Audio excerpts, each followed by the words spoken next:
The following is a Spirit Street production.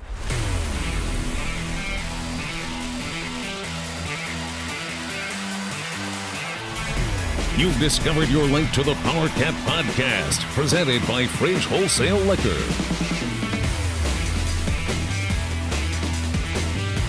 It's the Powercat podcast.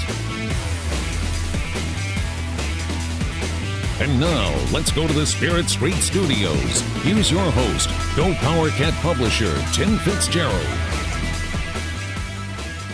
Welcome to the Powercat podcast, sponsored by Fridge Wholesale Liquor. The guys are back from Frisco. That sounds like a bad beat western. The guys are back from Frisco. We took care of business. Yeah, well, D. sure Scott did. Fritchen, Zach Carlson, Riley Gates, and their horse. I don't know the horse's name. Return. Uglum. Oh, good job in Frisco, boys. You kicked some booty. I edited a lot of stuff. It was outstanding coverage. Didn't watch all your videos, sorry. You're better at podcast intros what's new? than me. What is it? You're better at the podcast intro than I am. You know, I was listening to you do that, and it reminded me of me early on. Like, you don't know how to. That was my thing, and I'm still not great at getting in and out of stuff. In the middle, I'm fine. But, you know, Right. doing like straight up radio when I did K-Man for a while, I couldn't get in and out of breaks very well. I just wasn't good at it. It's an weird. art. It's an art. And basically, without referencing our sponsors, we're kind of a cat in a tree, you know? I went into the fridge the other day. I asked Kevin, I said, has anyone asked for a VHS copy of Die Hard? And he goes, no, they have not. And I go, I'm going to persist. Go to the fridge, buy lots of liquor, and ask for Die Hard on VHS. Let's make this happen. But only do it if Kevin's there, because I think if any of the other employees, they're going to look at you really confused. I bet you he looked at Fitz and was like, Fitz, what are you talking about? He did. And he just played along with it, like, oh, yeah. He said, I listen to you while I'm working, so I don't really listen to you. And I said, that's the best way to listen to me. That's what my wife does. Oh, boy. We love you, Kevin. I know. So anyhow, we're sponsored by And the you've fridge. never met him. And I've talked to Kevin before. Oh, have you? Okay. Yeah. and I thought you were just saying it. you guys sound over there? Come on. And this segment's brought to you by Tanner's. I want to bet you Tanner's was hopping on Monday night. Just hopping. Think so? I was going down, but I wasn't feeling real whoopee, so I passed on going out. And but I bet it was hopping. Passed on going out on a Monday. Yeah. Yeah, well, you got to understand that I know the guys I was going out with. It was going to deplete my system of, of anything of value. It's fair enough. So I was going to have a long Tuesday, but I couldn't hardly do anything on Monday, so I just watched at home, and it reminded me of what K-State did to Oklahoma. Now, look, Clemson's a really good football team. Don't get me wrong. But expectations, mine included, congratulations on beating me in the picks because you picked Clemson to be contrarian to me. Yeah, I literally told you. That's why I was doing it. And you won. There we go. But everyone thought Alabama would win and win handily. Yeah. And how it reminded me of the Oklahoma K-State game was Oklahoma came out in 2003 in the Big 12 Championship and looked like they were going to run rule. Knocked you in the mouth. Right. And K-State recovered. Well, it kind of looked like Alabama was going to get it under control and get it going. And then the ropes started to slide through their hands. And then you saw the great coach, Nick Saban, who I contend isn't a great coach. He's an incredible recruiter. I mean, if he was a great coach, he had an incredible record everywhere else he went. I'm going to disagree with you. He was but, okay. He was a bad coach Monday night. I would agree with that. Start doing weird stuff. Fake field goal. Fake field goal when the other team was ready for it. Yeah. He doubled down. I know. It was bizarre to watch. And, it just started a steamroll. It just started going on them. And it was unbelievable to watch. Clemson kicked their ass. And college football, everywhere but the SEC, said thank you. 8 months ago, Trevor Lawrence went to prom. And then yesterday, he beat one of the greatest college football coaches of all time. Was he the prettiest girl at the prom? He sure looked like it. He had longer hair than his date. He's a very unique looking dude. He had longer hair than his date. Yeah, he's a very unique looking dude. Boy, is he good. And his voice does not match his body whatsoever. I didn't hear him once. He talks like this. Really? He sounds like this. Yeah, good for him. I'm glad. They're throwing the ball to receivers. This guy's hardly played this year. He's like 10 times better than any K-State receiver. I'm like, what's going on? I mean, how come K-State has so many great receivers that have gone into the NFL, too? And, right, it's two. Am I forgetting anyone?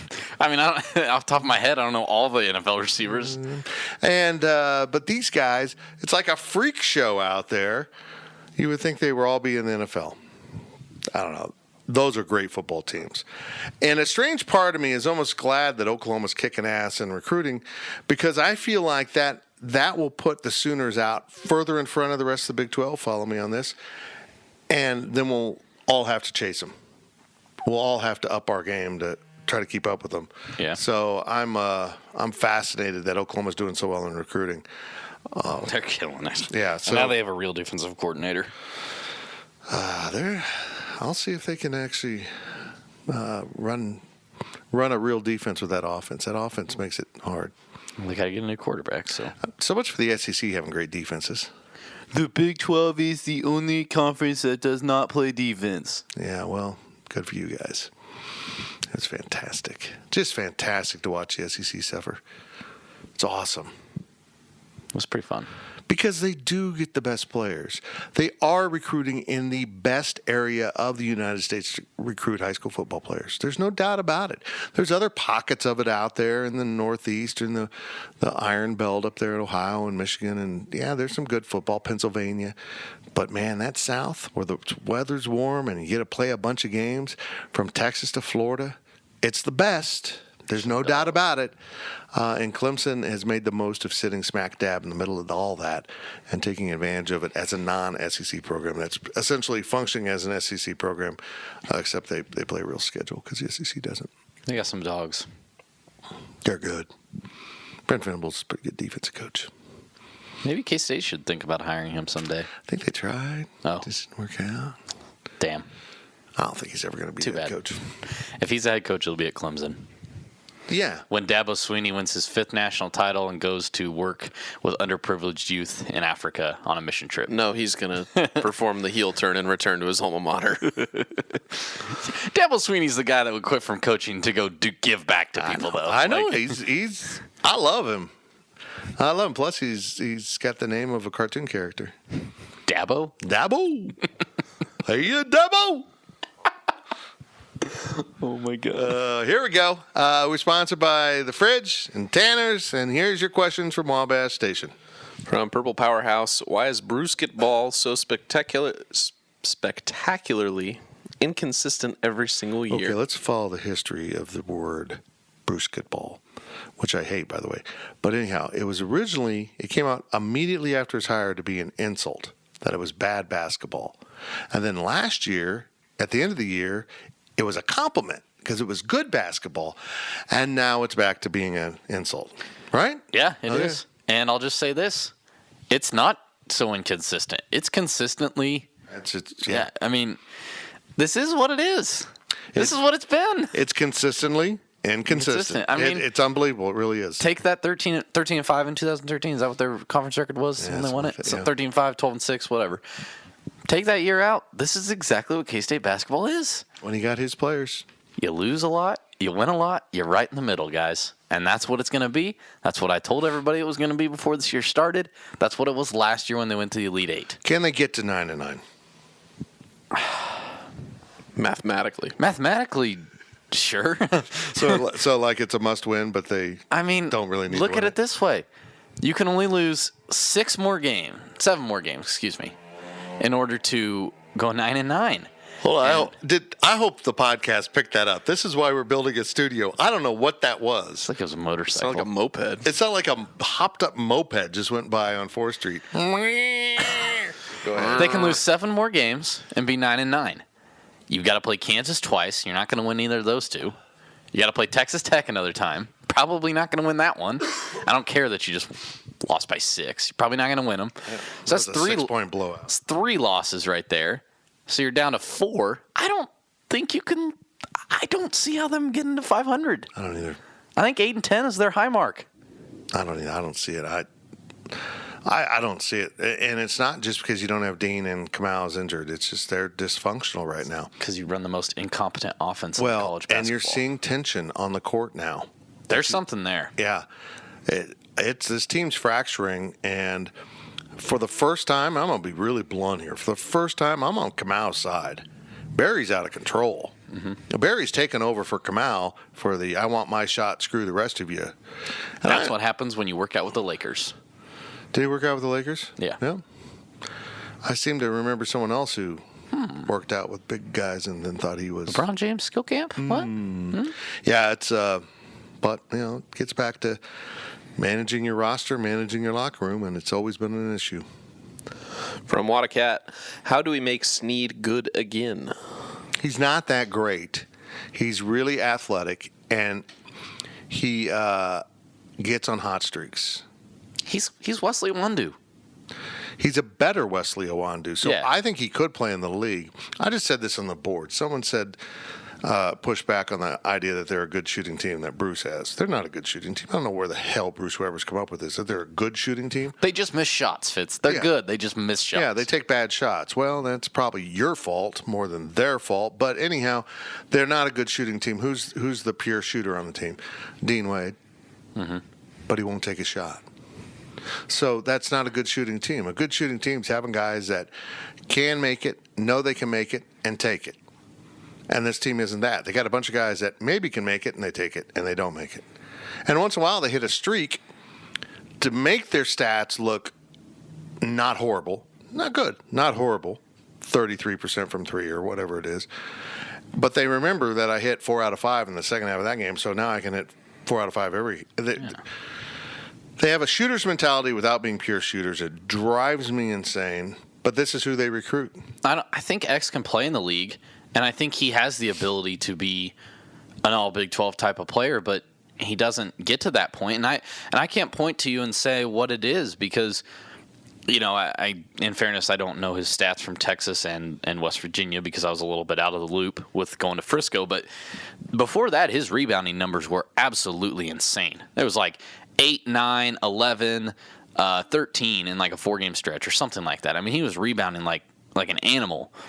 And so I don't think it's his aggression. I don't think it's his smarts. He knows it. I just don't think he's a scorer necessarily. I think he's one of those guys that can get hot like he did against Kentucky last year. And I think Xavier Snead's capabilities are a lot like the ceiling of K-State basketball, where you saw them do it on a big stage. You saw them go to the Elite Eight. You saw Xavier Snead explode against Kentucky. And so now you have this expectation. You have this bar that you've set. And when they're not meeting that bar, you're a little bit disappointed in them. And maybe that bar's a little bit too high, and I think that's kind of where it is for X right now. They got there because they were incredibly energized and focused and detail-oriented. And they're none of those things now, and they can't figure out why they're not playing at that level. Yeah. Right? I mean, here's to finish my point, is when you look at someone like Wesley Iwundu, who went through 4 years at Kansas State, and not until his senior season did he try to fix his shot. And, halfway through his senior season. And nominally did it, and now he can shoot the ball in the NBA. Something's going on here. As soon as he leaves K-State, someone fixes his shot. You got guys that just – look, you can look at their shot and say they're not a good shooter. There's some guys out there who have a effed up shot. That stands for funned up, by the way, or fudged up. Funked up. And are good shooters. That's hard to explain. But pure shooters are pure shooters. They stroke it. It's pretty common through basketball. And when you have a kid come in that has bad hand placement with his free hand or his shooting hand, fix it. It's an easy fix. It'll take some while for muscle memory to kick in, but it can be fixed. And they don't. They don't. From Aggieville Survivor, with this basketball team, it seems there's always excuses for why they didn't win, with those coming from Bruce Weber. Do you feel this is a product of him losing the locker room several years back, and he is trying to appease the players and be more of their friend instead of a coach in trying to avoid another roster fiasco? I think there's a little bit of validity to that. Look, we know Bruce. Bruce is a nice guy. Bruce is someone that doesn't want to throw people under the bus.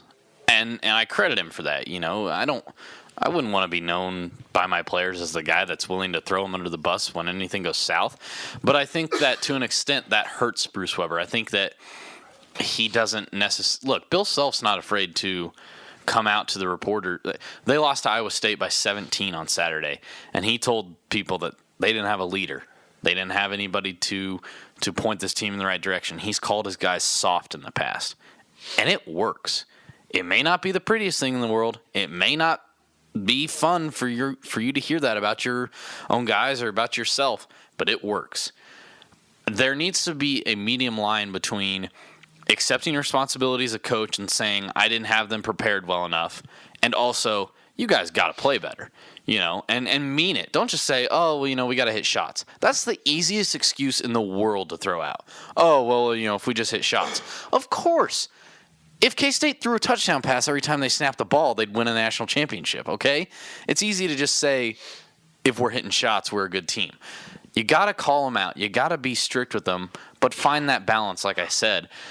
And it won't come off as excuses so much. I think that's what upsets people about Bruce Weber a lot, is that he comes out and says things like that. He says, well, we played good defense for a while. Yeah, you might have, but it's not good enough. And that's what looks like an excuse. For the record, my health lasted 15 minutes and then I broke down.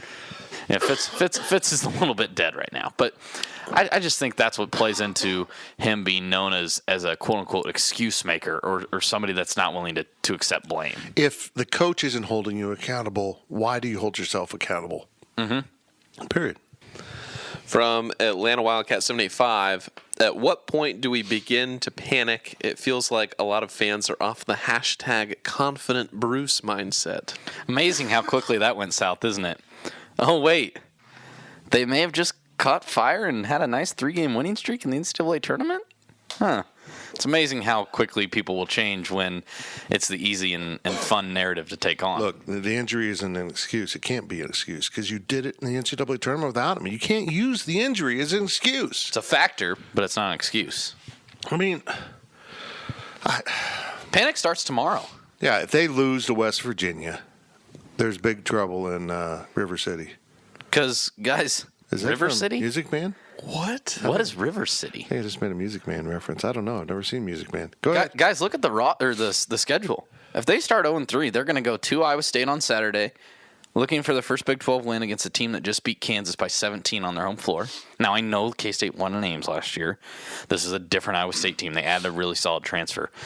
Then they're going to play Oklahoma, who is perhaps the most surprising team in the NCAA. I mean, honestly. They lose Trae Young, and they get better. I don't know. Much better. But there's a realistic possibility this team could start 0-5, and then they play TCU, which I think they can win. But if they start 0-5, you can't say that they can beat anybody. So I don't know what the heck's going to happen with this team. But like I said, the panic starts tomorrow. If you lose to West Virginia, the panic sets in. And I just have a feeling Bob Huggins isn't going to let his team lose. That's kind of where I'm at. They're a pretty bad team right now, but don't you think Bob Huggins can coach a little bit? He can out-coach people. Well, he can coach, but he can intimidate an official into getting his way, and I think he's going to. I'll be very interested to see who the refs are because I think Coach Huggins is going to pick the weak link and eat them alive because I've seen him do it when he was at K-State. I see him do it all the time. It's brilliant.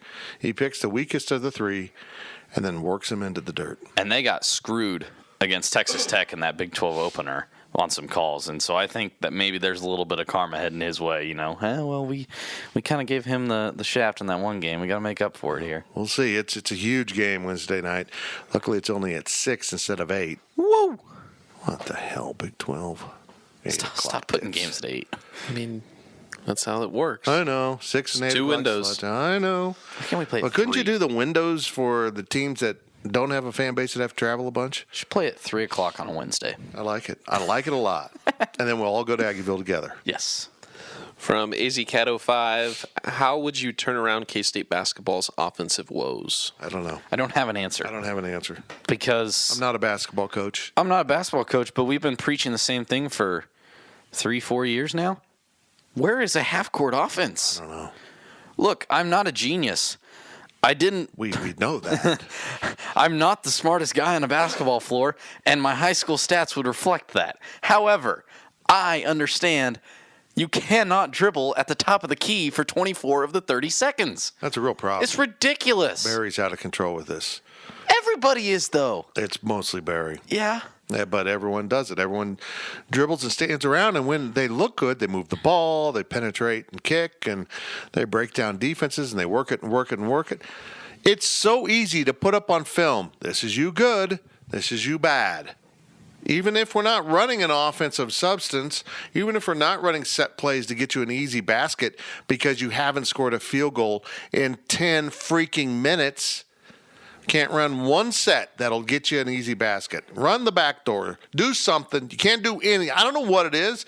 Do something instead of scream at Barry.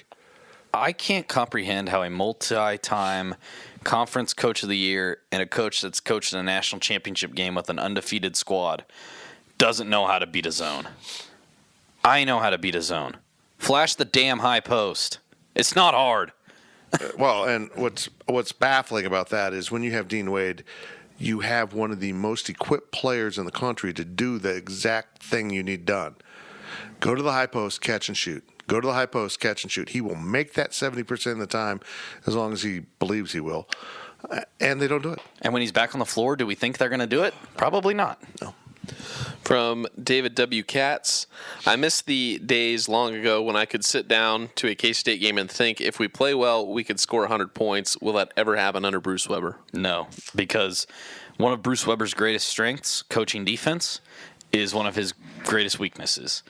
I truly believe, and I haven't sat in on enough practices, so I can't say this for certain, but I truly believe a lot of what he preaches in practice is you lock down on defense for 30 seconds, you make them turn the ball over, and we're going to get an easy bucket. And therefore, our offense doesn't matter that much because we're going to get these buckets in transition. And it's a great mindset when it works. And then he doesn't let him run enough.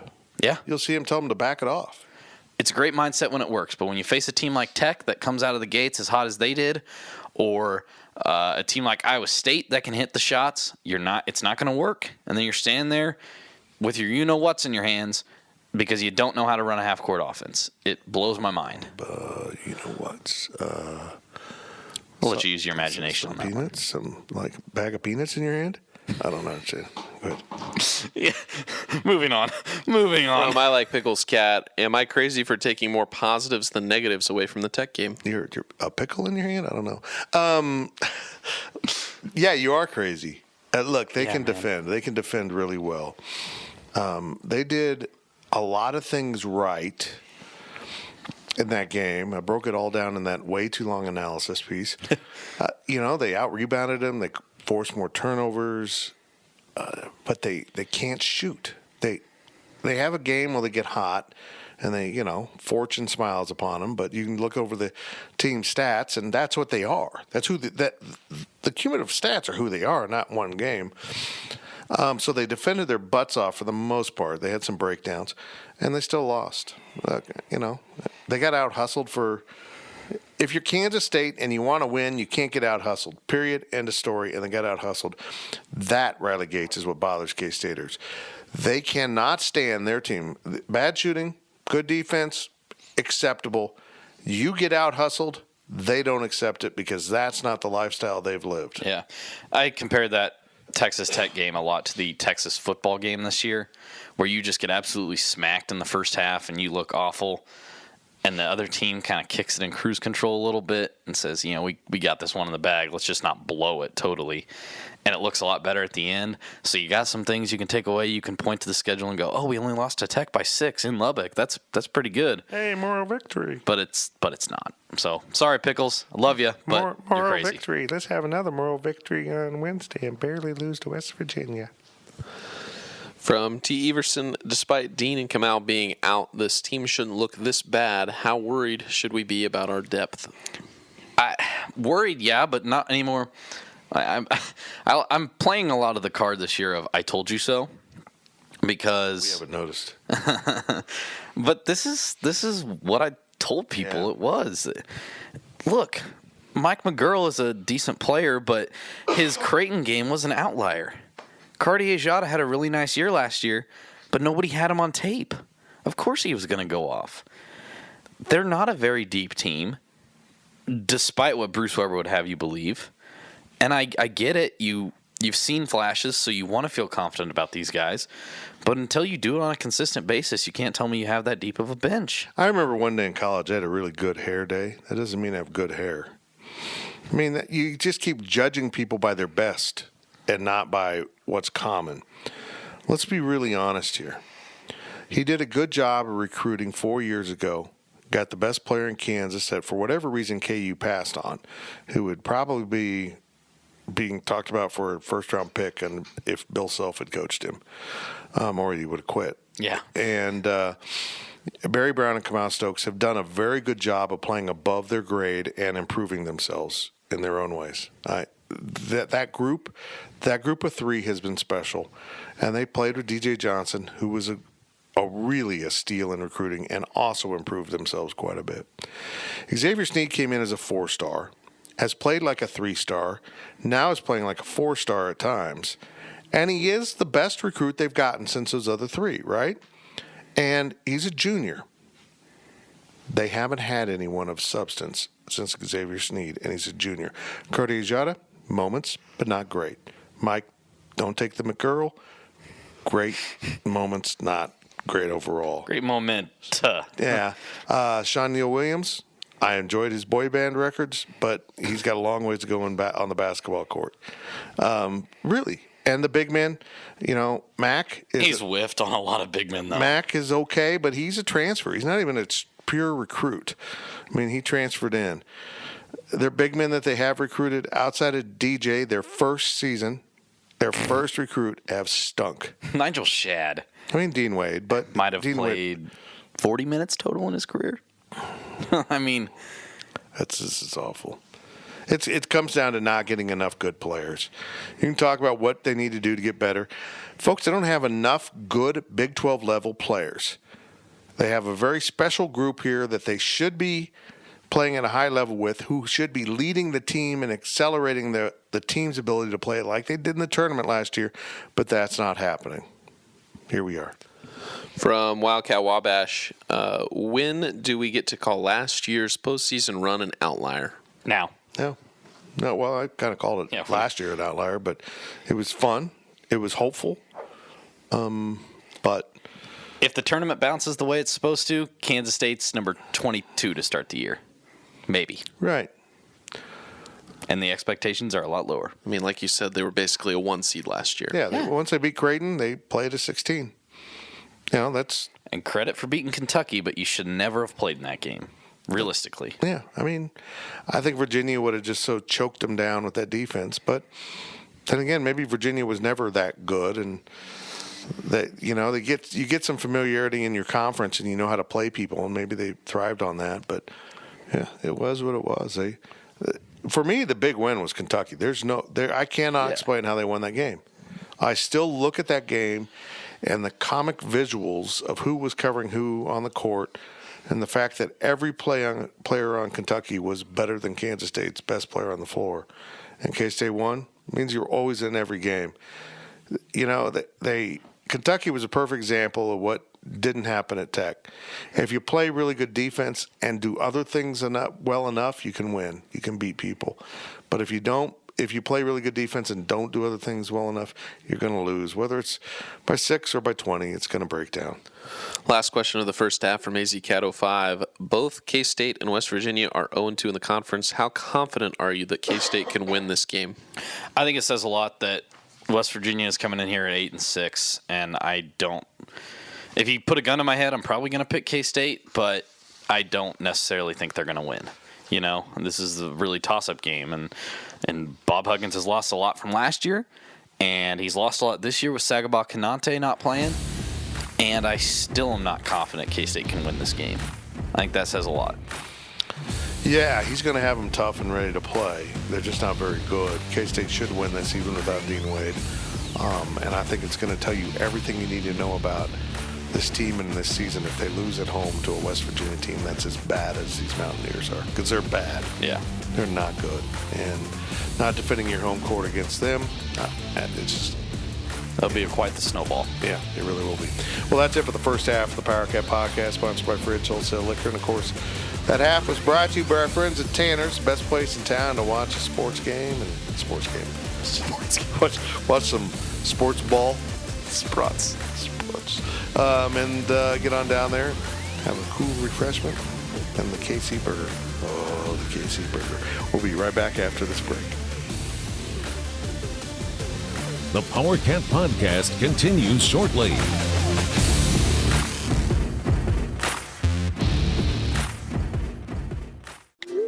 I'm trying to get a group text in on what everybody wants on the liquor store run, but my phone keeps autocorrecting liquor store to the fridge. A fridge or the fridge? The fridge.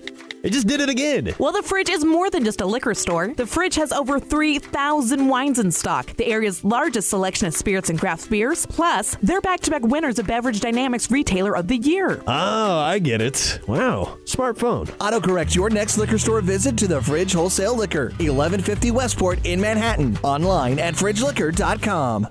For more than 20 years, there's only been one reliable source for exclusive and unmatched premium K-State sports news content. It's GoPowercat.com. The tradition continues as Tim Fitzgerald, D. Scott Fritchen, and the other Go Powercat sports experts continue their relentless coverage of K-State sports. So make sure you're subscribing to the one and only Go Powercat. Hey, K-State fans, it's time to come home to GoPowercat.com.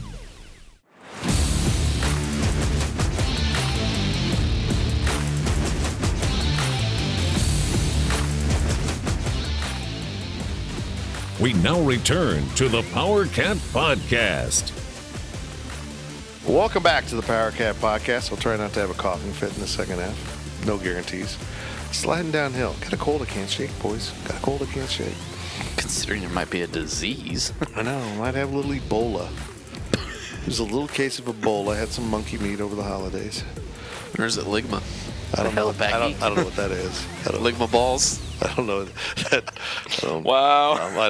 No. Out of everything Fitz has ever said on a podcast. No, We have to edit that out. No, we're leaving it. Okay, it's We're okay. leaving it. We're sponsored by Fridge Wholesale Liquor. Go in there and ask them for some Ligma balls. Don't do that. Please don't do that to our sponsors. Tell them it's kind of like rum shada. It's different. Oh my God! I went into the fridge New Year's Eve and I bought the ingredients for the cable car martini, and I served cable car martinis at our New Year's Eve party. That was a smash. I had a martini at a Aggieville establishment one time. I didn't care for it all that much. Where at? Well, I don't want to say because then it makes it sound like I'm taking a dump on them. And Was it one of our sponsors? no, Were you above ground? yeah. Okay. Okay. All right, fine. I'll just say it. I was at Porter's for Nacho Pitcher Night, That's and in there their was logo. there was a waitress or a bartender training, and so she was making drinks, and then they were throwing them away, and I was like, well, why don't we just drink them if you're just gonna throw them away? And I don't think it was even her talent of making the drink. I think it was just martinis. I just Look, there's it's gin. Gin's yeah, gross. yeah. I don't drink gin martinis. I hate gin. I despise gin. But there's martinis that are like play martinis, and there's real good martinis. Like, Maybe you should make me one sometime then. oh, I will. Man, those cable car martinis are good. It's the only drink I have with spiced rum, So it's spiced rum and what? orange curacao, and a little it's lemon juice with simple syrup, cutting it. Real lemon juice or bottled lemon juice? Well, it's supposed to be real squeezed lemons, but I didn't have the. I did like lemon juice. Yeah, I know. I cheated. Okay. You're supposed to juice it. It's like my brother when he squeezes that bottled lemon juice into a Boulevard, and he's like, "Oh yeah, Boulevard with lemon," and I'm like, "No, not at all." No, I agree with you on that. Totally agree with you. But that is a lot. To get the amount of lemon juice I needed, I would have had to buy like, I don't know how many lemons. 30 lemons. Yeah, that would have been expensive. 30, it would have been And a nuts. pain But in the anyhow, butt. and then you put a little fine sugar and cinnamon on the rim. It's delicioso. Bought it all at the fridge. Really good stuff, good ingredients. And this segment is brought to you by Wahoo Fire and Ice Grill. If you want a good martini and you were in Aggieville, go see Mark. He will make you a delicious martini. Ask him for the lemon drop, which is my favorite martini, which is basically lemon vodka hardly cut in a glass with sugar on the rim, and then you don't know who you are after about 3 of them, or me, 4 of them. Oh, big shot. I'm just a big dude. It takes more alcohol to get to me. But anyhow, get into Wahoo, and I hope some of you made it down for their New Year's Eve. It looked fabulous, but we did our own thing at our own house. By God. Here we go. The second half, we're going to get into a little football here, I believe. And with our questions from Wabash Station, here's Zach Carlson. Put down your phone, Zach. From KSU number 1, your impressions of the assembled staff post FCS championship. I think it's a good group. I really do. You know, what I find interesting about it is that they're all different kind of people, you know? You got an older guy in Courtney Messingham. You got a younger guy in Jason Ray. And then, granted, I didn't get to talk to Connor Riley because he wasn't around when we were there Thursday. And then he's doing Irish mob shit. So yeah, you know. And then Joe Klanderman is just kind of a, I hate to use his name, he's an average Joe, you know? That's kind of the vibe I got. But it seems like a group of guys that clicks for some reason. And I can't put my finger on it. Maybe it's just the North Dakota State culture. But I really like them. And it's going to be, if they struggle, it's going to be very hard. Well, not very hard. It's our job, but, you know, to be critical of guys that I think are really good dudes, you know. And you know, it comes down to that. Yeah. I had a former player last night texting me about what a horrible hire this is, blah, blah, blah. I'm like, well, it doesn't matter what you think. It really didn't matter. If I think it's a good hire, you think it's a bad hire, it all comes down to results. It doesn't matter what anyone thinks. I think they're going to be good. I think they get it. I think they get the culture. I think they understand what kind of brand of football they need to play. If they can recruit the players and develop other players like Bill Snyder's done, they're going to be okay. Now, my first thought on Courtney Messingham, it went past all of you guys because I don't think you appreciated the brilliance of this description, was he looks like he's working the contractor counter at a lumberyard. Yeah. But didn't D. Scott say he like worked at something related to a lumberyard or something like that? He did. So. And then Joe Klanderman kind of looks like a real estate agent. Like you show up on Sunday for the open house and, hi, I'm Joe Klanderman. Yeah. Remax. But in all reality, God dang it. In all seriousness, the thing I think it was really notable was that they took that. I emailed the North Dakota State sports information guy, who was very helpful. I don't mean to make this sound like he wasn't helping us, but I emailed him asking if assistants would be available, and he knew who I was with, and he kind of straight up told me that he didn't think they were going to want to talk about K-State. And we were prepared for that. Yeah, and I understood that. So I was kind of going into it thinking maybe the assistant coaches had told him that.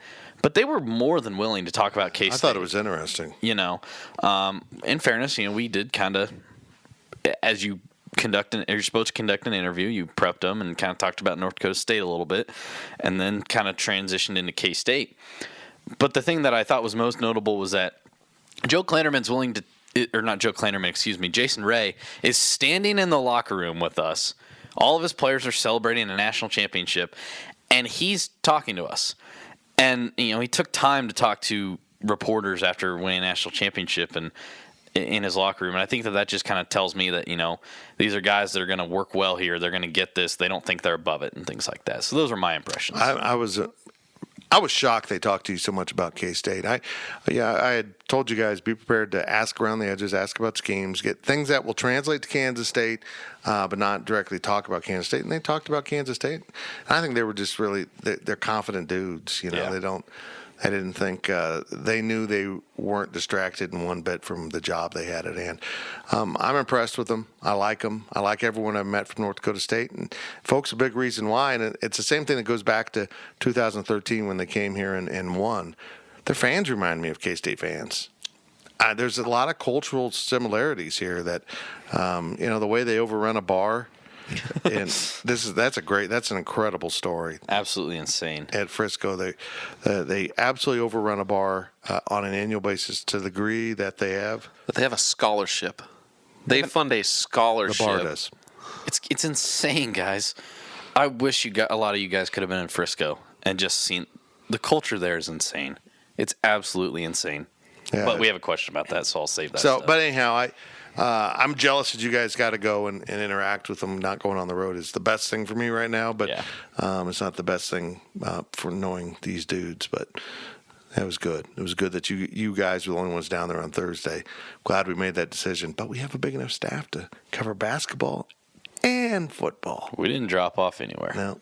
Except I didn't film the basketball game. Yeah, that was the only thing. And really, nobody wanted visual evidence of that game. 20 views. Hey, that's funny. There was more three-pointers than views in the game. Oh, damn. From KSU Cat 80, any word yet on the last assistant coach hire? No. I don't think he's made up his mind. I don't think so either. Indications we're getting is he's going to talk to people at the coaches' convention, which is ongoing. I think he might have an idea, but he's kind of left this as his wild card hire. But it's important because if he hires D-line, they're running the 4-man front. If they hire another linebacker coach, they're running the 3-4. This is really a telling hire. But nobody connected here really knows. I think he's got some guys on a short list that he wants to meet in person and talk to them, and we'll see what happens. I think this will be the one hire from completely beyond his contact, that everyone on the staff – I think at some point they've had contact, at a convention or somewhere.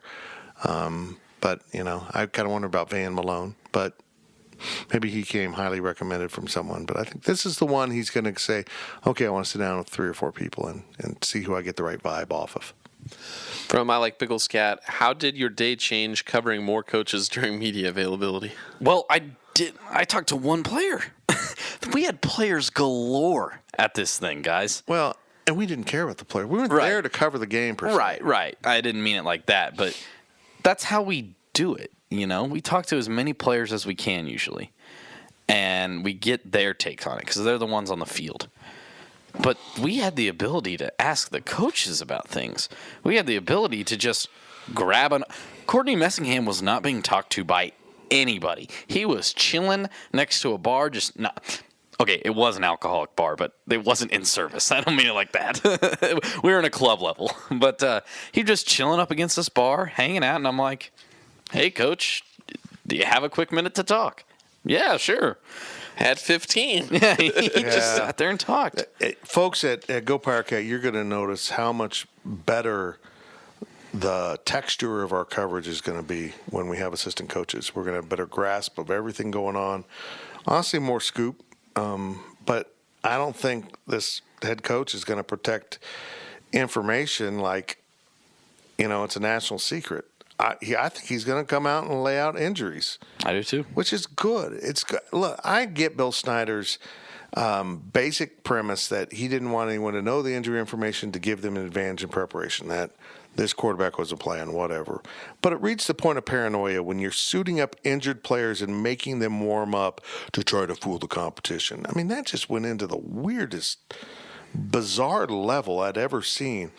I think Coach Kleiman's like, screw it. It's going to get out. This guy ain't playing. That guy ain't playing. I think he's just going to say, I don't care. And that takes pressure off of us. Real honestly, it was stressful trying to chase recruiting information under injury information under Bill Snyder and try to figure out when you could release it when he would be the least pissed. Mm-hmm. And now you're dealing in his final years where he was trying to fool people right up till kickoff, which is it was crazy.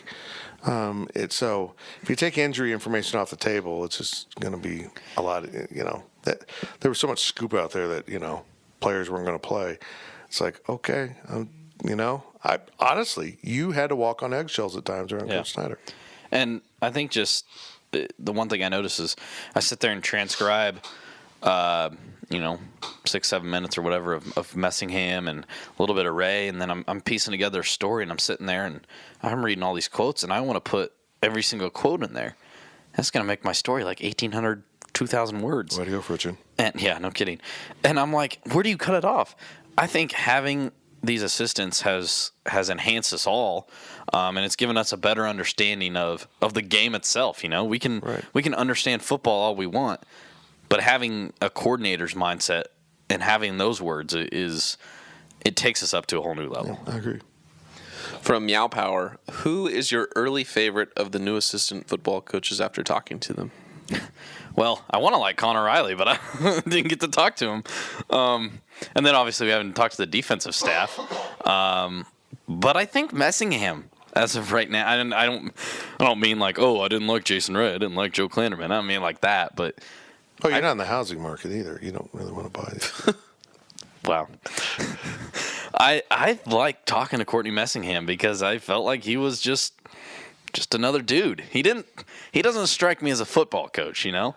He just strikes me as a dude, and that just happens to be his profession, and we just were kind of chatting some things, and he was very transparent, put it out there, and I liked it, you know? I don't know what Zach thought. I feel like he's the type of guy that would love to talk football with anyone who wants to talk football with him. Like, he can just talk forever. Yeah, you know, and now I'll talk about this now that they're gone, but on this coaching staff change, I had a great relationship with Dana Dimmel. I was critical of him on the field, and he was a man enough to not take that off the field. I had a great relationship with Tom Hayes. Tom Hayes, and I went to the same restaurants. I mean, he's a big fan of Tanner's, a big fan of Wahoo, and we saw each other all the time. We'd talk about family, we'd talk about stuff. Tom didn't give a rat's ass that I was critical of things football-wise. Those are the guys you like. They respect. They understand your job, and they know their job. And you know, it just goes with the industry. It goes with getting paid what they get paid. They're going to get some criticism. There's a new generation of coaches that are so touchy about anything. So it's going to be fun dealing with these guys that you can sit down and talk football with them. You don't have to be secretive about it. You'll be at a media day or, you know, a Tuesday press conference, a Monday press conference, or whatever it's going to be. You can sit there and just talk football and get a better idea about schemes and what they're trying to do. And it's really, honestly, it's lacked from our coverage. Mm-hmm. And that started in 2005 when Bobby Elliott criticized Bill Snyder, and we never saw an assistant coach again, except at a bowl game occasionally. I think Van Malone's going to be, you know, we haven't talked to him, but I think Van Malone's going to be real fun because he just strikes me initially from some chats, other people saying some things that he's going to be pretty open to. I'm excited to talk to him. Plus, he's got a cool name. Van. I'm Van Malone. From Limestone Silo, knowing the climb and coaching staff, which player unit do you expect the most dramatic improvement from? Again, I don't mean to.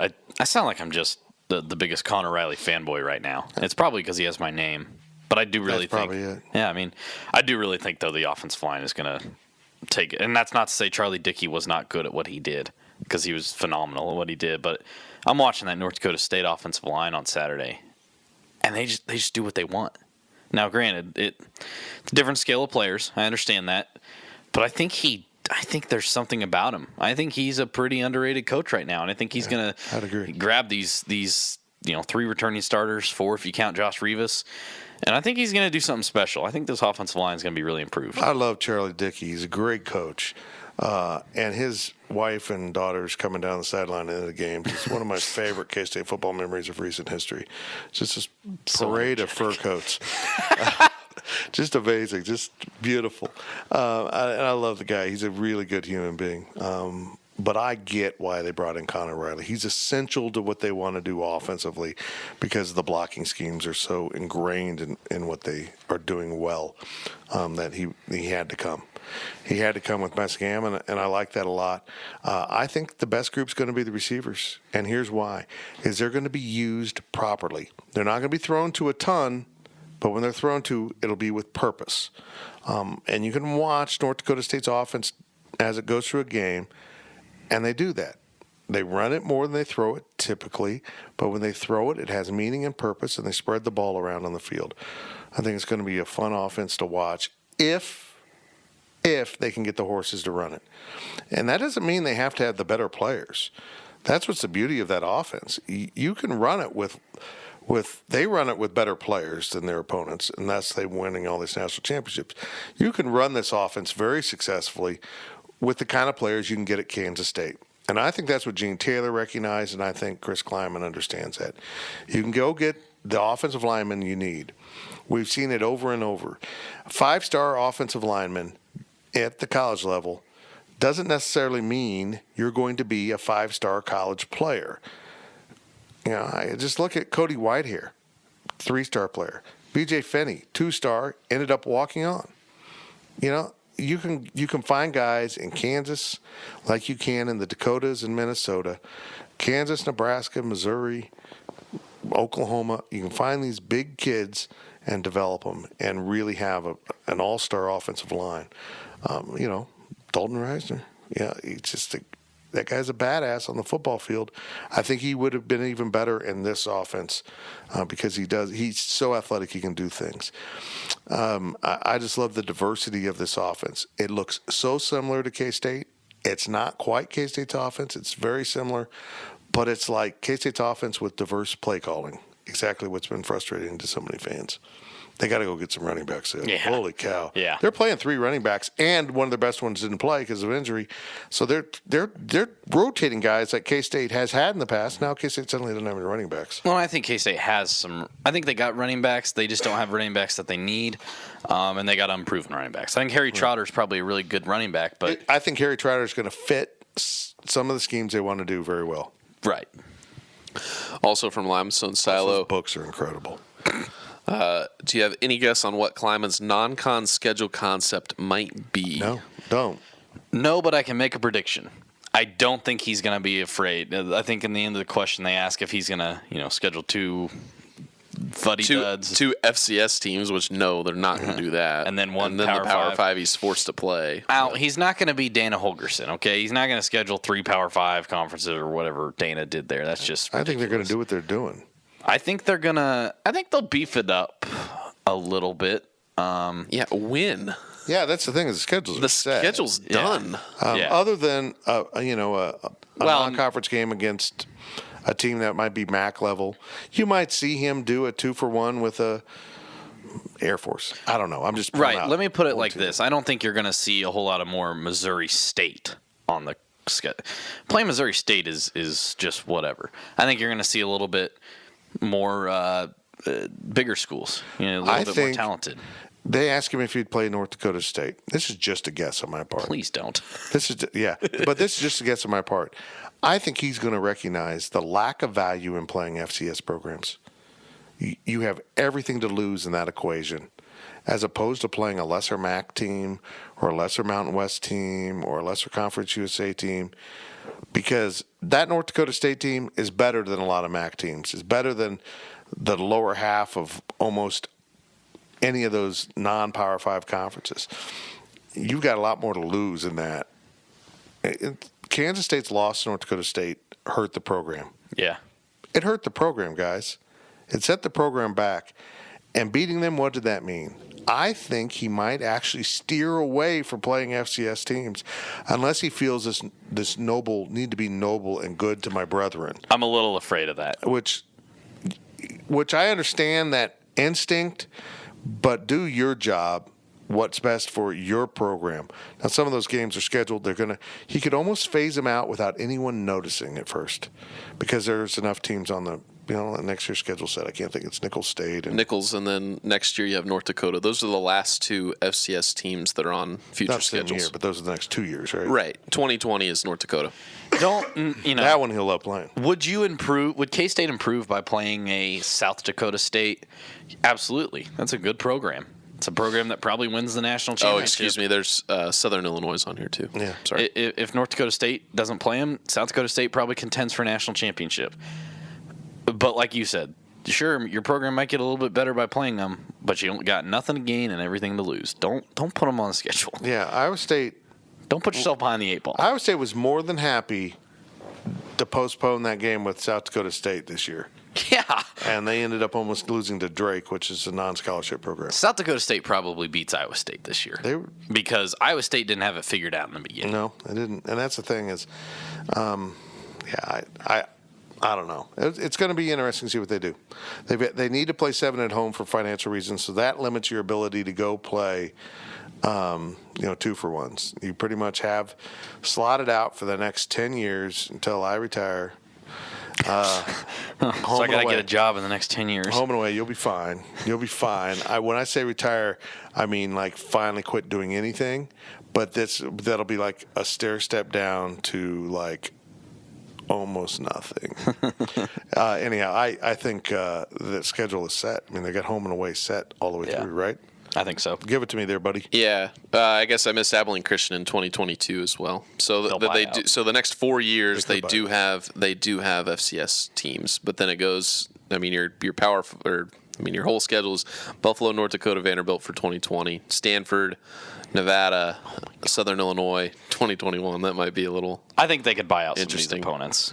2022, Abilene Christian, Mizzou, Tulane. Love it. That's a good schedule. Those are all home games too, by the way. So you go three. Yeah, there's 3 straight years where there's all home games. They go to Mississippi State, and then they got the paybacks.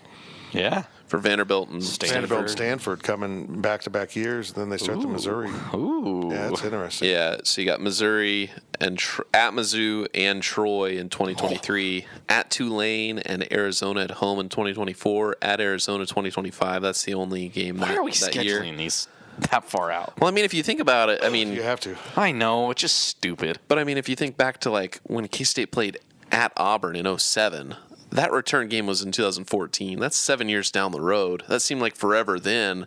I mean, I know that 2031 is a lot further off than that, but it's not that far outside of it. You know, it's just kind of it's crazy that Sometimes you got to do going it. that far. I'm going to almost be 30.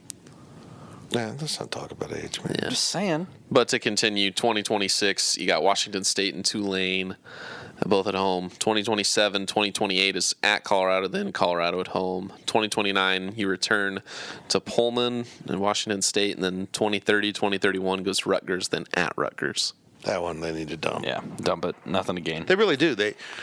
First of all, Who knows what football is going to be like right? in 12 Who years? knows okay? what conference anyone will be in at that point? And you gain nothing by playing a team in New Jersey. You really, I mean, The worst Power 5 program out there. Yeah. I mean, I know you're trying to play a Power 5, but go to Orlando and play, Central Florida or Tampa and play South Florida above Rutgers. Hey, Rutgers is going to be a dynasty. Unfortunately, you're going to have to get that Power 5 in there somewhere if should you be. buy out Rutgers. Yeah. That's your Power 5 that year. So I mean, seriously, though, we're talking about 12 years from now, about potential opponents that are on the schedule right now. We don't even know if Chris Kliman's going to be the coach then. he could be canned. I mean, There yeah. could be 2 coaches between the time 12 K-State years, plays Rutgers I'll and be now. 66. I'm telling you, folks, I'm not going to Piscataway ever again. I've done it. I'm not doing it again. I'm just not going to go. Why'd you do it once? K-State basketball played out there. And you went? Mm-hmm. Damn, that was when we had a travel budget. Mm-hmm. Yep.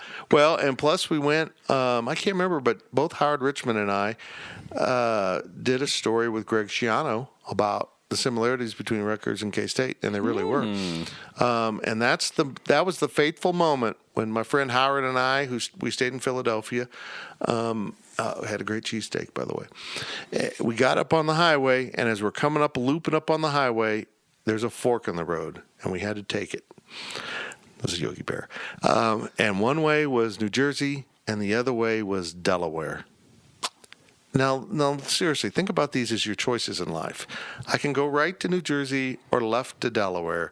We chose New Jersey because we had a football game to cover, and we're still not sure if Delaware actually exists. I would have taken Delaware. That way you check off that state because you're never going there again, Get man. that state off the list. And Yeah, so that's been a running joke between my buddy Howard and I. You ever been to Delaware? Nope. Nope. I'm not sure it exists. I think this is the last question from the second half from Wildcat Wabash.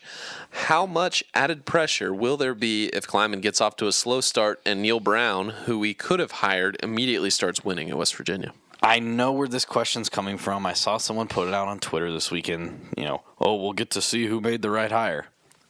I get the premise of it. It's not a fair comparison. It's not a sprint.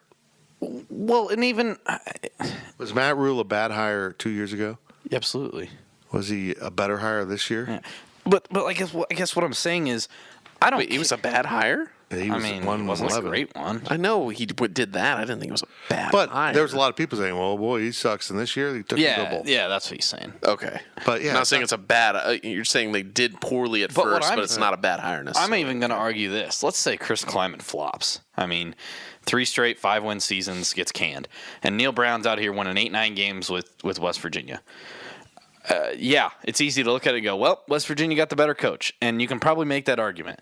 But I can easily make the argument that if Chris Kleiman had gotten the West Virginia job and Neil Brown went to Kansas State, and Chris Kleiman could have succeeded better than Neil Brown because of, maybe he had a different recruiting area. He had a better setup. I don't think you can compare apples and oranges like that all the time. I'll say this. I think K-State got the right guy for them, and West Virginia did a great job hiring their right guy. They got a Southern guy. Mm-hmm. And as far north as West Virginia is, it still is a Southern school, still feels very Southern. And K-State has a lot of Midwest values. And it was important for K-State to find someone that could, if successful, stay long term. That was important to the psychology and just the culture at K-State. West Virginia's fine if Neil Brown says, I'm coming here for 5 years, then I'm off to whatever. They're kind of okay with that. They were almost tired of Dana because 8 wins was boring. I get why they were tired of him. He Dana Altman the hell out of that thing and beat the posse out of town. Yep. He was going to get fired the next year. He knew it. Everyone knew it. So he went to a lesser job where he could be very successful. That's the Dana Altman. Like I said, you can sit here and compare, and you can say that one school got the better hire if they win more games, and you have a case. But I don't think it's entirely representative of what would have happened had the shoes been flipped. That's all I'm saying. Well, think of it this way, folks. Neither one is the Arizona Cardinals. Oh, you got fired from a Big 12 job? Come to the NFL. It's one of the strangest things I've ever seen. If you missed it, Cliff Kingsbury is the new coach of the Arizona Cardinals. Because when you're hiring a coach, making sure they're male model good looking is always important in the NFL. The gang will return with more of the Powercat Podcast.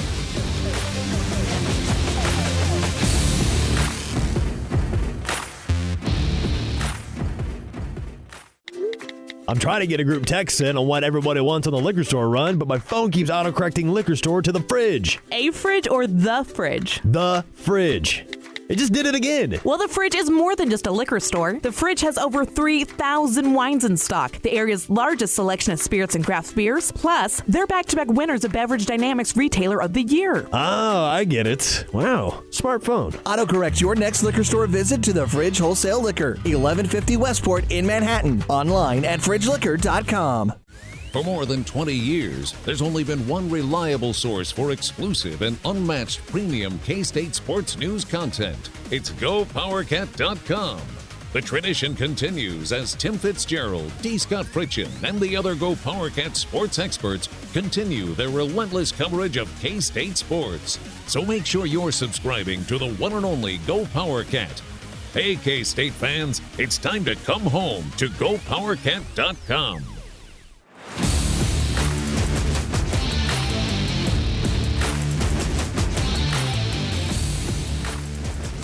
Back to Fitz on the Powercat Podcast, sponsored by Fridge Wholesale Liquor. Welcome back to the Powercat Podcast. We put a little bow on this first edition of Fitz being on the podcast in 2019. They did one without me, guys. That's right. We started the year without Fitz. They left me out of the damn party.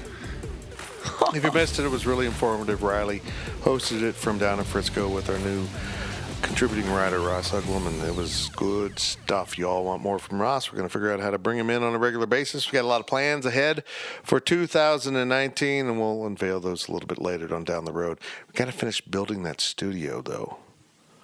We got to finish a lot of things in here. This place is in transition for way too long.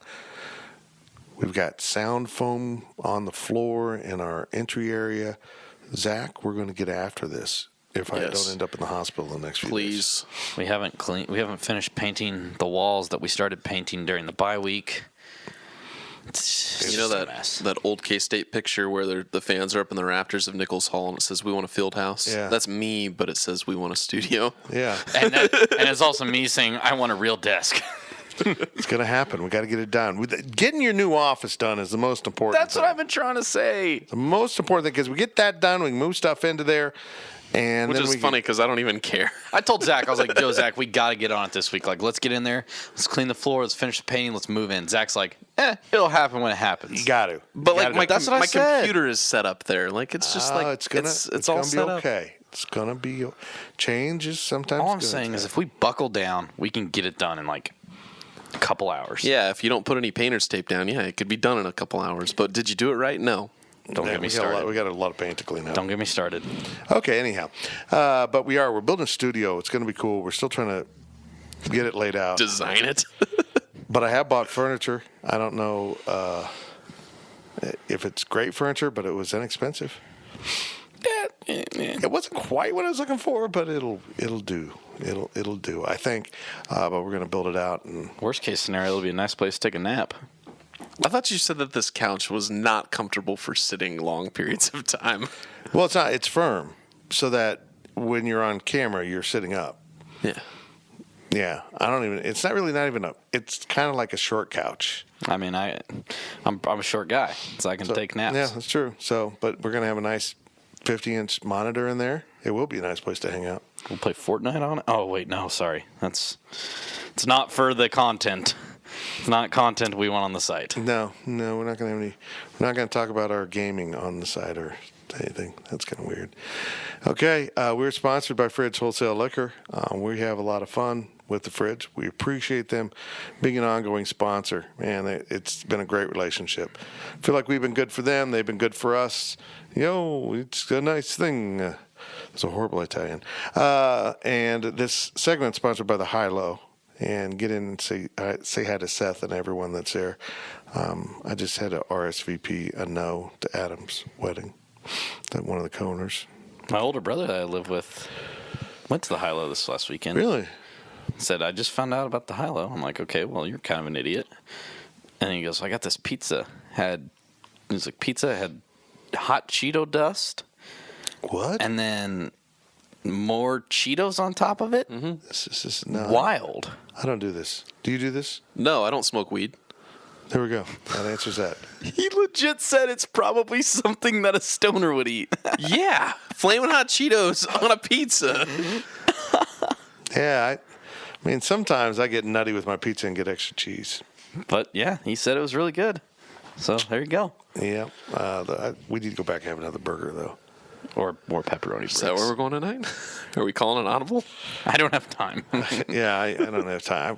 I got to get this podcast done so it's up on the website. The podcast. So we're going to stay right here in the neighborhood. Okay, here we go. Like a fire station? Yeah, fire station. Start the overtime so we can eat. Here's the overtime. From AZCat05, how was the atmosphere for the FCS championship? That's pretty cool. I thought it was.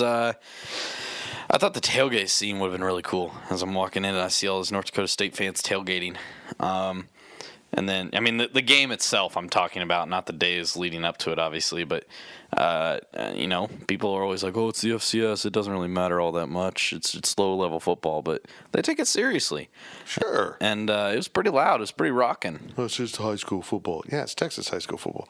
People, no matter what level you're at, if you're playing at the highest level of your competition, it's a big deal. I don't care, junior college, whatever you're doing, man. I get kind of mad at people that make fun of it or, call it Division II. It's not Division II. Washburn and Fort Hays are Division II. These are Division I programs. They play Division I basketball. They're eligible for the NCAA tournament. They're just in the lesser division of Division I football. It was a crazy atmosphere. Is that stadium big enough for this, though? Well, there was only 17,000 people there. That's not capacity. But I think they could sell more. But it was sold out. I think they could sell more. I think it was crazy that there was only 17,000. Yeah, because if you think about Sporting Park, which is a similar stadium, which I think honestly I'd rather it be would played be better there fit because the atmosphere would just. There's something about Sporting Park that's special. It's cool. Yeah. They should move it to Kansas City. But I was thinking they should just have it at the North Texas Stadium. If they're gonna if they are committed to the area, that is a bigger, nicer stadium.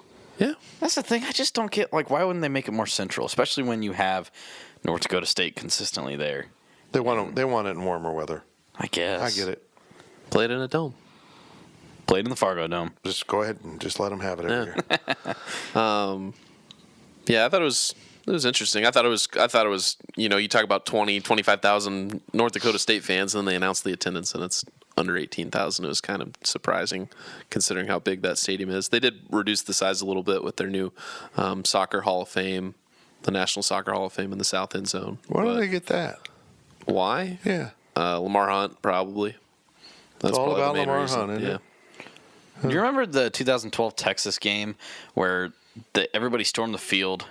And it wasn't so much that they beat Texas. It was that, They won. hey, they won. They and won we're the going Big to 12 celebrate, all that kind of stuff. It was like that, and we were talking to Ross about it, and he's like, a few years back, they kind of tried to stop people from going on the field. Like, hey, under no circumstances are you to come on the field. And now they just open the gates, flood out here, go celebrate. It's ridiculous to make the fans stay in the stands when they're accepting the trophy on the stage or whatever. It was really cool to see all the fans down there and like, hey, man, they're all hugging each other. It's fun. It was a great time. I liked it. It's so It much was safer packed, too. if you just let them go and don't make them rush you and get into the stampede situation. Just okay, the gates are open. Go on down. Yep. From Powercat, could K-State fans outdrink North Dakota State fans? Guys, I love you. I don't know. I don't think so, guys. I think they're bringing in. This is what's going to be interesting to me. When North Dakota State's on the road and there's not a conflict with travel, are they going to come to some K-State games now? Because if so, Aggieville's going to be very freaking happy because these people can put it away. The hotel lobby tailgate was incredible. I still can't get over that. They're tailgating inside the hotel at all. And it's a thing. I went to bed. I had that tweet about this North Dakota State lobby party. It was like 20 likes on Twitter or whatever. I was like, okay, yeah, it's kind of funny. Some people like that tweet. I woke up to 40, 50 retweets and 200 likes because some North Dakota State tailgate page with 10,000 followers retweeted it. And this is a thing. This is not a one night, oh, hey, we're all at the hotel, let's have some drinks. Someone replied. Someone quoted and said, I am so missing Thursday night at the Comfort Suite. And I went, what? This is a thing? It is legitimately a thing, and I loved it. These people can drink Busch Light like it's nobody's business. Didn't you say Klanderman liked the tweet? Yeah, Joe Klanderman liked the tweet. Love it. I guess when you live in Canada, you want to tailgate indoors. The best part about it was I didn't see one like belligerently drunk North Dakota State, and I'm sure there were some, but like it wasn't a mess. It was like they handled their alcohol, they won a national championship, and then they drank some more, and then they went home to Fargo. It's amazing. They're great fans. I hope they do come down at some point. From I Like Pickles Cat, if K-State had played Eastern Washington, what would you set the spread at? Eastern Washington -3. I don't think I'd take Eastern Washington to be the favorite. I think that game was close because North Dakota State played pretty sloppy. Pick. Where's the game being played? I think the brackets were out of whack. Yeah. I think there's no doubt in my mind they should have been playing South Dakota State in the national championship. Absolutely, they should. Just watching them, they seem like a better team. And I don't care that they rolled South Dakota State in the semis. It's different. They played it in the Fargo Dome, for goodness sake. Yep. I think K-State would be the favorite. Like I said, Easton Stick had 5 touchdowns, but he wasn't that great in this game. He missed some pretty bad throws, made a couple mistakes turning the ball over. The defense was a little bit flat at times. Honestly, they kind of look like they played like a C+, B- game and still won by 14 points. Yeah, that's how much better they are in their competition. So Kleiman took that thing to just an unfathomable level, how good they were. I think K-State's the favorite, probably 3 or 4 points. Sorry, I was reading down the list. I didn't realize we were moving on there. From T. Everson, Riley, and Zach, what was it like covering a national championship game? It was special. I know it's not anywhere near what it would have been like to cover Alabama Clemson. It's a whole different level. It doesn't, as much as I just defended it, it isn't the same importance as Alabama Clemson. No. But it's still, important to the people involved. Exactly. It is Alabama Clemson if you're Eastern Washington and North Dakota State. Yeah, exactly. From a coverage standpoint, I didn't feel like we were covering a game. We were covering a coaching staff. Like it didn't feel like it. It was didn't really feel weird. like a game. Even me being back here, you're like, boss, what do you want out of the game? I'm like, we should probably do a short game story for the network. I mean, we're there. Let's go ahead and provide it for CBS and 24/7 Sports, and you did that. I go, most of your work is done. Yeah. I mean, that Thursday was the day to be there. Right. Most of your work's done, and you've done an awesome job, so just get what you can. And you guys had less coverage on the Saturday, but it was still really good stuff. I mean, I'm always going to remember it. You know, it is a national championship, and we were treated very nicely too. You know, they take it very seriously. We had interns come up, you know, every time out. You guys need anything? Bring you water, bring you this, that. I didn't have that up in the press box. Yeah, man, we had it. It was amazing. But I think it'll definitely. Now it's not the Elite Eight. That was pretty special. Yeah. Bowl games are pretty cool, and the bigger the bowl, the better. Yeah. The Cactus Bowl being down there towards the bottom for me. But I still felt like the Cactus Bowl was bigger, so to speak. Well run. It's exceptionally well run, except for their understanding of the difference between media needs between the Fiesta Bowl, which is a national kind of thing, and you got to protect your rights. I get it. Yeah. And the flippin' Cactus Bowl between two teams that are just happy to be there. Anyhow, I think at the end of the day, it was more so the way I looked at it wasn't what I was doing. It was the way I saw it was if a North Dakota State fan was sitting in our seats when we got there, because the way that our media was set up, there was like a lounge where they had a bar, and if you're in this bar area, you can just go up to the glass and watch the game from the glass, the soccer game.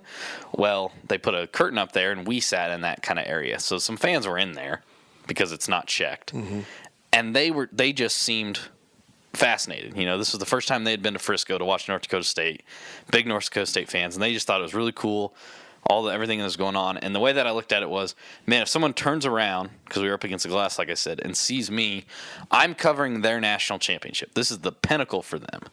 And that was what was pretty cool for me, was that they saw it at that height, and I was the one bringing coverage for people. So that was really cool, I thought, in my opinion. You were Chris Fowler. Well, come on now. I didn't put any. I'm not Lee Corso. I didn't Kirk Herbstreit. Come on. By the way, Lee Corso was fabulous rapping at halftime. He was incredible. National championship game. What? Lil Wayne. Lil Wayne was awful. Dan Lucero tweeted, "Steven Tyler looks terrible." I thought that was great. From Powercat, saw a Twitter war of words among the GPC crew over the weekend. So is GPC still firmly committed to Team Whataburger? Look, we threw down some. Look, no, hold on. It's not. Nobody is required to love Whataburger. Ryan Wallace has his own taste buds and his own opinions. We accept the fact that he's wrong. And Ross. Let's put Ross Uglum in here. What did he say? He doesn't like Whataburger that much. No. He's not even American. In fairness, you said Whataburger. I think you're missing the R in Whataburger, and that's why you say it wrong. No, he's had it one time, but he had this sweet and spicy. Why? That's what I told him. Go in there and get a damn burger. Yeah, we told him. What'd you have at Whataburger? Well, I had chicken strips. He was like, well, maybe I ordered the wrong thing. And I'm like, what'd you get? He's like, the sweet and spicy. I'm like, yep, you got the wrong thing. We learned him a thing or two. Learned him up. We learned him a thing or two. Look, Ryan Wallace, we love him. He does great stuff for us, and he's one of the best out there. Proud to have him on our team. But I've never been more ashamed of a GoPowercat.com coworker for belittling Whataburger on Twitter. I'm just disappointed that he's tweeting at recruits that picked restaurants that he's not a fan of. We didn't pick the restaurant he's a fan of, man. Quit tweeting at recruits, man. But also, I have a theory that I presented before we started recording that it's not about the burger per se for Wally. It's about the shake, because he tweeted. It's about the whole thing. He tweeted about, In-N-Out's better. What does In-N-Out have? Shake Shack. What does Shake Shack have? It's a milkshake. I think that Ryan Wallace enjoys drinking a milkshake with his burger. And if you're a fry connoisseur, Whataburger's not your place. I think they're middle-of-the-road fries. It's McDonald's fry. It's not a great fry. Okay, let's take it easy there. Yeah, I don't From think cut and cook, it's somewhere in between. They're well done McDonald's fries. Yeah, but they're burgers. Oversalted. But also, while we're on the topic, Slim Chickens, we have determined, is better than Raising Cane's. And it was a tough decision. I'm not joking. Zach and I broke it down piece by piece. Chicken, fries, dipping sauce, lemonade. And at the end of the day, Slim Chickens had more advantages than Raising Cane's. Look, over the summer when we write pregame, postgame edge for chicken restaurants that Riley does because we need content, and we break down chicken restaurants, Slim Chickens is going to have those. It's going to have the big edge. I'm sorry. Okay. But we got to go on. We're not going to get Whataburger here for whatever reason. They hate Kansas. Yeah. I think it's pretty clear. They're on the Patrick Mahomes train, but they won't give him Whataburger. But they might give him Whataburger. They might send the Whataburger trailer up for just him. Jeez. But I think we need to maybe push Slim Chickens to come to town. I could see. We got a Popeyes. Now we don't eat there. But we moved out of Aggieville. Yeah, let's work on Slim Chickens. Let's push put it in KFC the Burger King. out the window and West Side bring in Burger Slim King. Chickens. No. Yeah, something needs to go in there. We need stuff on the west side. Oh, sorry. I thought you said bring in Burger King. No, we're saying put in on the west side of town because, like, look at Old Chicago moving from the east side to the west side. Old Chicago mops. They absolutely mop up everything on the west side of town. Unbelievable. It's a Monday night. It's 11 o'clock. Is there a parking spot at Old Chicago? No. Why? We don't know. I mean, I've been tweeting at other restaurants that are looking at Manhattan like, would you come to the west side too? Because Old Chicago is getting filthy rich because there's a lot of money on the west side. And honestly, I'll be blunt here. You don't want to drink and drive ever. But if you're going to take a chance, you're not going to go from downtown or Aggieville. Maybe you've had 3 beers and that might be your limit and go home anymore. But you do it from Old Chicago because you're not going to run into any police out there. Because you're going back to your neighborhood. So Right. you don't have to leave the Drive neighborhood. home. Yeah, that new development at the corner of Anderson and Scenic is perfect for a bar restaurant. But then I got to drive all the way. Perfect. Or anything. A drive-through. Anything. Yeah. So far. It doesn't matter what it is. But it it's will be not. successful. But see, it's so far for you, but it's so far everywhere else for people on the west side of town. It's about me, Fitz. Oh. It's about me. I screwed up. Okay. Next question. From T. Everson, what are your thoughts on Mary Lakes and the possibility of K-State having to dismiss players off of their team in consecutive seasons? Well, they now have. Wait, did he probably, ask that before? He probably did, and I probably forgot to change You it. idiot. Oh, okay, Oh, man. easy there, Snappy. Snappy. Not good at all. It's horrible. I think that in terms of, the grand scheme of things, there's a nice 50-50 split here. I shouldn't say nice 50-50 split. It's a 50-50 split here between, look, sometimes you get some bad eggs or some eggs that end up being bad in the long run. Marcus Foster was one of them. He wasn't a bad kid when you recruited him, but he changed into some things. He had some problems we didn't know about. Same goes with Eternity Willock when she was recruited by Jeff Mitty. Same with Mary Lakes. Anybody that believes that Jeff Mitty intentionally recruited poor character people that are in trouble with the law is absurd. That's the craziest thing I've ever heard in my life. That's just stupid. But also at the same time, we have pinned the situation with Marcus Foster and those guys on Bruce Weber. And Jeff Mitty and his staff are responsible for whatever happens with these players. I mean, that's just the way it goes. I mean, there is the split there. Now, credit to Jeff Mitty for getting rid of those people. It's just going to end up being toxic, and it's a distraction, and it's one more thing to pin against you for people that don't like you. But he's got to start getting those people. He's got to start avoiding those problems. I mean, you can't have. I know at the end of the day, Mary Lakes being dismissed is nothing to this team. She averaged like 1.6 points a game in 7 minutes. It's not detrimental to the team. But if you're having one of these each year, it's going to start to build up on you. It's going to start to build a little bit of a case against you. And it's a team distraction. This is a young team right now that's trying to figure out their identity. They're trying to get their pieces put together, and when you lose a player, it's not going to do you any favors. It's going to shake things up. So, like I said, I think it's good that he's getting that stuff out, but at the end of the day, he is responsible, and he does have to take, for lack of a better term, the blame for that. I'm glad he just kicked her off, moved on. Yeah. From Solly43, some fans were saying that Alabama could beat the worst NFL team, even some on this board. After tonight, can we finally shut that down? There is absolutely no way that a college team could ever beat a pro team. Well, did you see Clemson last night, though? Even that 0-16 Browns team would have rolled Clemson. Oh, yeah. Oh, yeah. I don't care that they have players that are going to be good in the NFL someday. There is a level of increase in difficulty. Oh, look, let's put it this way. Physical game. You've got Clemson probably has, I think there was like 10 NFL guys off that 1998 Kansas State team. And that didn't include really, barely Michael Bishop. I guess it did include him. But like 10 guys, okay? So that you got 10 out of your 22 starters. I got news for you. Everyone on the 0-16 Cleveland Browns team is an NFL guy. Mm-hmm. You know, they're bad as a team, but they're all NFL caliber players. So right there, that tells you all you need to know. There's half your team isn't the caliber of the other team. So look, Alabama was a very good football team. We're just living right now in a time when college football is about two programs. They're two really incredible programs. And we're enjoying, I want to look at it this way. We're enjoying one of those epic rivalries between two teams in different conferences that define a generation of football. Mm-hmm. It's just fun to watch. Now, hear me out. Okay. So, in soccer, like in England or United States, they have FA Cups, or in the United States, the U.S. Open Cup. And that's a competition that is open to all teams, right, professional, amateur, in the country.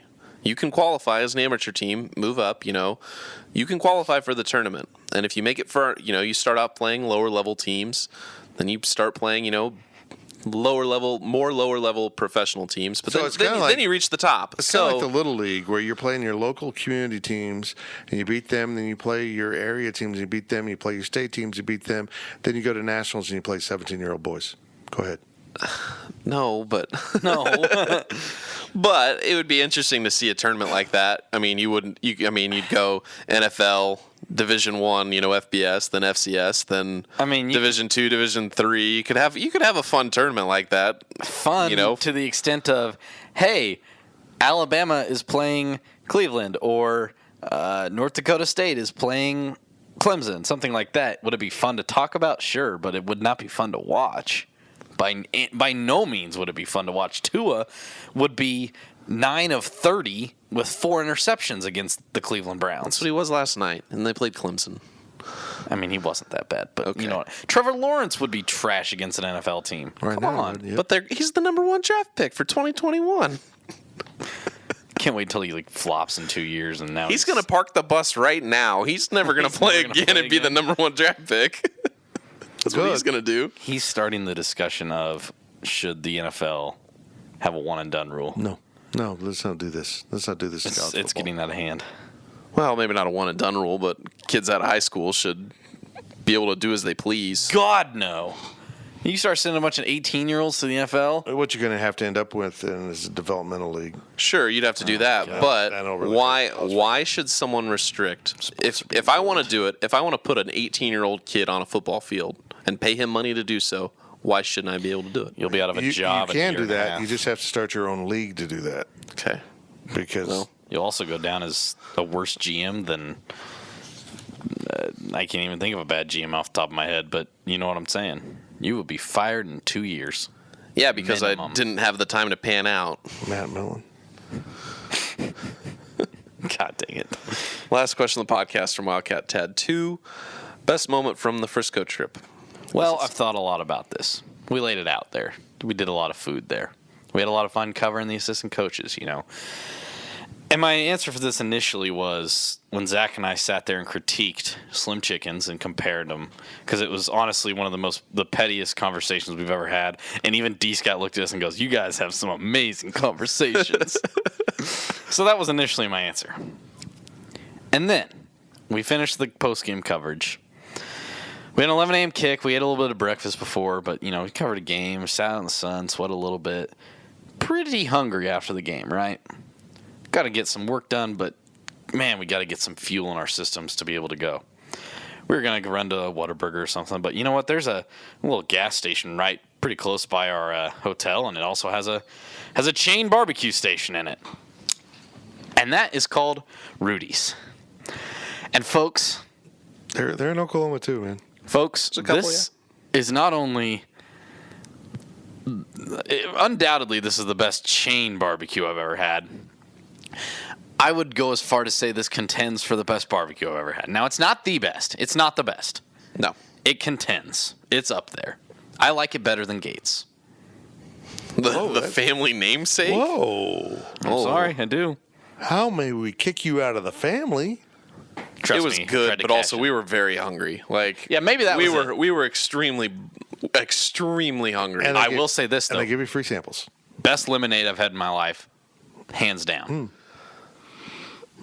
It could have been just that we were that hungry, but it was some of the best food I've had. I desperately seek your input now. I feel like we're getting ahead of ourselves, and like Wally would be disgusted by this opinion, No. and I would agree with him. No. It was good. By no means am I saying it's Joe's, and it's not Arthur Bryant's, and it's not. Oh, it's not Arthur Bryant's. It's horrible. Arthur Bryant's is horrible. You're crazy. Well, and Fitz.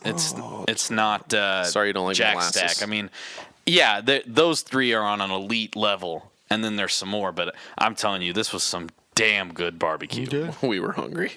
is what it came down to. I wouldn't preach it as the greatest thing I've ever put in my mouth. It was my favorite moment of Dallas.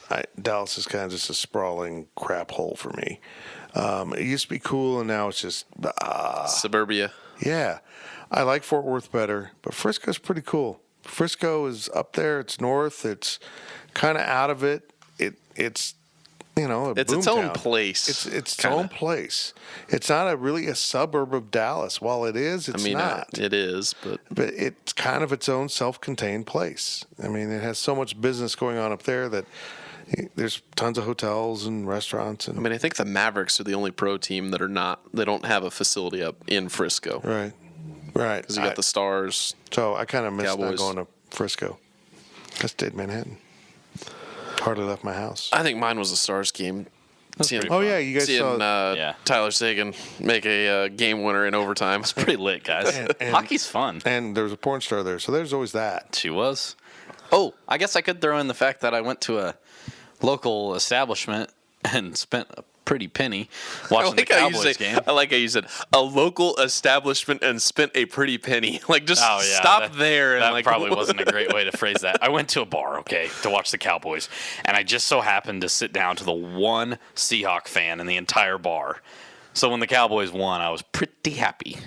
I was not happy when I got my check. Your check seemed reasonable to me. And this man will be cheering for the Chiefs next week as well. Reversible jerseys.